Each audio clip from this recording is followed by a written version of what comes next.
భయము ధైర్యము రెండు ఏకకాలమునందు ఇవ్వగలిగినది ఏది అంటే భక్తి ఒక్కటే. అందుకే ఈ దేశంలో భక్తి పరమౌషధం. ఆ భక్తి లేదనుకోండి, మీరు మనిషికి 2 పోలీసుల్ని పెట్టినా కూడా ఎవరి మనసులో ఏ నేర ప్రవృత్తి పెరుగుతోందో ఎవరు ఆలోచించగలరు. అదే మనసు సంస్కరింపబడింది అనుకోండి, వాడి మనసు పాలకుండ లాంటిది అనుకోండి. అర్ధరాత్రి అరుణాచలానికి గిరి ప్రదక్షిణం చేస్తూ వర్షంలో తడిచిపోయినటువంటి యవ్వనంలో ఉన్న ఆడది కనపడ్డా, నా తల్లి అపితకుచ అంబ నాకు ఇలా దర్శనం ఇచ్చిందని, అమ్మా కుక్కలు తిరుగుతుంటాయమ్మా, విషక్రిములు వానకి కిందకు వస్తాయమ్మా, అన్నగారి లాంటి వాడినమ్మా, నీ బిడ్డ లాంటి వాడిని నేను వస్తాను, రెండమ్మా కలిసి నడుద్దామని నడుస్తాడు. తన ముందు నడుస్తున్నటువంటి స్త్రీలో భ్రమరాంబని చూసి సంతోషిస్తాడు. నా తల్లి నడుస్తోంది, నా తల్లి బిడ్డని తన వెంట నడిపిస్తోంది, అమ్మా ఇంత ప్రేమ అని ఆనందిస్తాడు.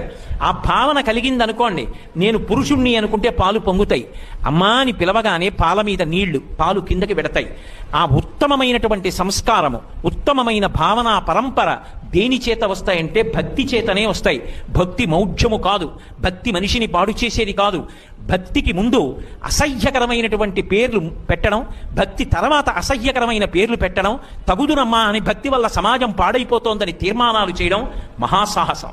ఈ దేశం ప్రపంచవ్యాప్తంగా గౌరవింపబడింది అంటే కేవలము భక్తి వలన. భక్తి సామ్రాజ్యానికి పట్టాభిషిక్తులైనటువంటి మహాపురుషుల వలన ఈ దేశానికి గౌరవం వచ్చింది.